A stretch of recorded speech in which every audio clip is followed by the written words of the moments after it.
and let us all do we can to build a better future. So, folks, be prepared to see TYT, Sammy Boy Cedar, Kyle Kuklinski and his mom, Crystal, his wife, fiance, saying, "Oh, no, Jimmy Dore just went on Tucker Carlson, and he's talking anti-war. Oh, no." Well, here's the thing, right? Shout out to Tucker Carlson. Yes, there's probably a billion things I disagree with Tucker Carlson on. But at least he's going to have people with different perspectives and points of view on a show, to which I would have to say, oh, no, it's Fox News, right? But hey, BSDNC, Corporate News Network, NPR. I have no funny word for NPR. I'm sorry, folks. And the Disney News, ABC News. Why don't you have progressives and independents on your programs? But I guess it's Fox News. And you know what? Jimmy Dore is sharing his message with the people. I do have this video in play. Daniel, is there anything you wish to add? Well, as you know, all principled Democratic voters say if they agree with me, whatever they do is great. And if they disagree, whatever they do is bad. Yeah. And again, look, folks, Jimmy Dore has been consistent. A lot of us who have been consistent calling out the Democratic Party and the Republican Party have been consistent. And before we play this video, again, I'm just going to address this for those that are, well, challenged. Perhaps they're not morons, but Daniel and I, we will treat you like morons. We will spit down on you occasionally. We might laugh at you, but don't worry. Once you get your two brain cells working together, you'll figure this out. That's why I'm calling out the Vote Blue No Matter Who crowd. Go ahead, Daniel. I got to say, just at this angle, Tucker Carlson's nose looks like a child sculpted it out of clay. Daniel, body positivity. How dare you? The bridge is making me worried. Like right there, it's just like a nose shouldn't look like an hourglass. What, Daniel, body positivity. What's wrong with you? Says who? I do not. I didn't consent to that.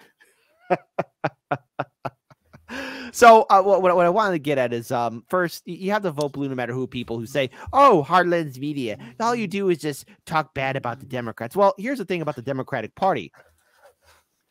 They say that they're they say things we want to hear, but they never follow through. And look, the Republican Party, I know what to expect from the GOP. They're never going to be consistent. None of these parties are consistent. So as far as I'm concerned, I don't have to be consistent with the two-party system, the establishment, or anything else in between. So I'll continue to criticize the Democrats and the Republicans. I want to play this video of Jimmy Dore and Tucker Carlson where, again, Jimmy Dore is calling out the military-industrial complex and how not only is the U.S. instigating this conflict in Ukraine, but, oh, no, what could possibly go wrong instigating conflict with China? But, Kit, don't you know you're only supposed to fight against wars when the other party's in office? Yeah, I guess so. The basics of being an American.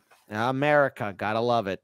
We're the ones provoking this war, just like we provoked the war in Ukraine. We are now provoking a war with China. And who benefits? I'll tell you right now, your enemy is not China. Your enemy is not Russia. Your enemy is the military-industrial complex, which has been fleecing this country to the tunes of hundreds of billions and trillions of dollars. How many times are we going to have a defense secretary say, hey, we can't account for $2 trillion in the Pentagon again? Which has happened twice now in my lifetime. So again, people are being the war machine cannot be stopped. Who's running this country? The war machine. It certainly isn't Joe Biden making these decisions. I would like to know who is making the decisions. And I just want to remind everybody, the United States is the world's terrorist. We just set the Middle East on fire in the last 20 years. And now we're doing a proxy war in Ukraine, which we provoked, NATO provoked, and it was just admitted that we provoked it by the former prime minister of Germany. And now we're trying to saber rattle with China, and they're predicting a war. Again, China's not going to invade us. China's not our enemy. We might have an economic war. That's what these are. These are economic wars. These are wars in Ukraine. It's about liquefied natural gas and making sure Germany and Russia never come together because we fear Russia's natural resources and manpower, and we fear them getting together with Germany with their technology and their capital. And so that's why we blew up the Nord Stream pipeline. That's why we're doing the Ukraine war. This is all about hegemony, imperialism, and economics. And if there's a Marine somewhere, it's there because they're about to steal some natural resources from another country. As everybody's screaming about what a bad guy Putin is for invading Ukraine, the United States is currently occupying a third of Syria. And which third is that? It's the third that has the oil. And how do I know we're there to steal their oil? Because the president of the United States said so. And we're not even benefiting economically. Of course, that's the rub. Jimmy Dore, appreciate it. Thank you. Again, I love Tucker's like, Tucker's like, I'm not sure I should say anything. This is sort of my line, but it's slightly different. Yeah, and it's different than what the Fox News audience hears. Well, it is different. And look, folks, it's important that we realize that there is no end game. If this conflict continues on and on and on, sooner or later, it's going to lead to something far more devastating that we will never be able to recover from. And I wish that there was peace in our time. Hell, I wish that that the corporate media would be something completely different. But we live in a system in which neoliberalism, money is speech, corporations have all the power, corporations are considered people, and our two-party system is in bed not only with the military-industrial complex, but big oil, the prison-industrial complex, big pharma, the healthcare industry, and so much more. We do not have a seat at the table. And that's why, again, February 19th, is going to be the Rage Against the War Machine. And I urge everyone to please consider following it, supporting it in any which way you can, because nothing is truly going to change until we step up. And what's wrong with Jimmy Dore's message about peace? Because obviously I don't see outlets like TYT talking about this. They're going to be offended because, the Libertarian Party, the People's Party, or Liberty Speaks, or Radical Caucus, or Action for Assange, or punk rock libertarians are going to be there. World Beyond War. You know, it's right to only do things with the clique you agree with, regardless of what they say. Can you expand on it a little bit more? Because I think a lot of people, Daniel, don't, especially when we cover people like Jimmy Dore being on Tucker Carlson, because we always get that backlash from the Vote Blue No Matter Who crowd who say, "Oh, Jimmy Dore is a right winger. Jimmy Dore is a secret fascist." Well, I've learned something since then. Now, I asked those people what their definition of a right-winger was, and it all makes sense now. It's someone who doesn't agree with me politically that I don't like. Yeah. And so, again, we got a lot of people who are not only on the left, but also on the right. We got people who are independents. We got free thinkers. We got activists, musicians, journalists, writers, independents, and so much more who are speaking truth to power and trying to fight for that better future. You know, I just want to say to people, just because Jimmy Dore goes on Tucker Carlson does not mean he's incorrect. He is correct to go on Tucker Carlson's show. Why? Well, hey, this might trigger some Vote Blue No Matter Who people, but all right, Tucker Carlson has the most popular show on cable television. He has a large social media following. And at least he's getting his message out there for people to listen to. And he does have different guests on his show. I mean, on yesterday's show, we talked about how Tulsi Gabbard and him were talking about the Nord Stream pipeline being sabotaged and how the state Secretary of State was saying, yeah, we wanted it sabotaged, even though it's kind of suspicious why, no one's really saying why it got bursted or what's going on there. But again, this conflict seems to be escalating further and further. So in my mind, Jimmy Dore is 100% correct to go to an audience on Fox News and inform them that the military-industrial complex is leading us to the extinction of our species. Is there anything you want to add in here, Daniel? Well, a couple things. So first, I want everyone to remember that if you look at the amount of resources, easily obtainable resources, and just kind of the variance of like getting copper, I'm talking like not just oil, but like metals and everything else of that nature. If humanity went through a nuclear exchange right now, there just would not be enough resources for us to ever really come back. We've already used them up. There's stuff that's still available that we can still drill now. But to get to a point where you're post-oil, you still need oil to get to post-oil. You still need copper. Just as a matter of fact, you still need a big system set up. So the worst, like we can have like a few years delay. We've already hit tipping points, and so that's already passed. But if the system collapses because corporations in America wanted to maintain growth of 3% every 90 days, that would be a really sad reason to destroy humanity. Exactly. And the thing is, but these corporations don't care. These politicians don't care. You have Democratic and Republican lawmakers. Remember, the GOP during the midterms was saying, we're gonna stop you funding for Ukraine. Oh, what are they doing now? Oh, they're still funding money to Ukraine, as well as doing nothing in regards towards why we're still in all these forever wars. And just as another side note too, for all of you to remember, Trump was the most transparent president we've ever had in U.S. history, especially when it came down to the conflict in Syria. We've heard people like Bush Jr. Yes, Bush Jr. would be able to articulate the neoliberal talking points. Obama and Biden and Bill Clinton and Bush Sr., all of them. Why we're in a conflict zone, why our forces are in the Middle East or somewhere else. They would say for freedom, for democracy, for stability, nation building.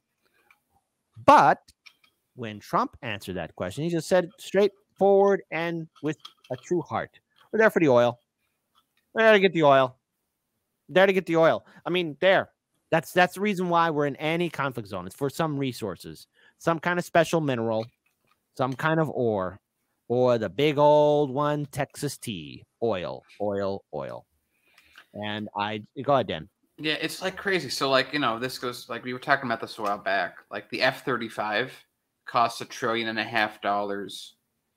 We might get, it's not going to us, the taxpayer who put the money in, but defense contractors might get another $500 billion back once they start selling them to everyone. But this is a 30-40 year timeline future fighter that has a huge amount of issues, really can't be built properly all the way through. If they get to a point where they eventually build it, drones are going to take over everything in the next 10 or 20 years anyway. So we just spent we could have literally sent every American to college for that same amount of money for 2 or 3 generations. Agreed. We could have given every American healthcare free at the point of service for 5 or 10 years. Agreed. Which would have saved millions of lives. Instead, we built an impossible plane that ironically Japan, when all this was happening, went to whoever made the F-22, which is still technically a better fighter, and was like, hey, since we can't build the F-35, can we use the F-22 chassis, update it, and put a lot of the F-35 components in? And they said, sure. And how much will it cost? Not even close to what it costs to build the F-35. Someday, future generations will look at us and wonder, why do we waste so much of our treasury on ridiculous wars? And my biggest fear for the United States, and I think it's going to come into fruition, we will not have a hard fall. It will be a slow, stagnant death. It will be very pathetic. We'll be this country will be an old person withering away. We will end up like Byzantium, a nation that's a shell of itself that could have done great things. And I hope this does not ever come into fruition. But the United States becoming so stagnant, so broke, so withered away, its infrastructure crumbling apart, broke in a way in which we cannot repair ourselves. Will be United States in name only, with Washington, D.C. being the capital, but that's it, in name only. We'll end up like Byzantium. That's my fear. And I want to reach out to a comment from Stasius that says the infrastructure of NATO is superior and therefore the F-35 is better. That sort of makes my point that the Japanese are developing a much cheaper fighter using previous technology that's better than the F-35 for far less money. So the only thing holding the F-35 up by that metric is the infrastructure of NATO, which you could easily apply to this new version of the F-22. Yeah. I don't know. Could have saved $500 billion. Who cares?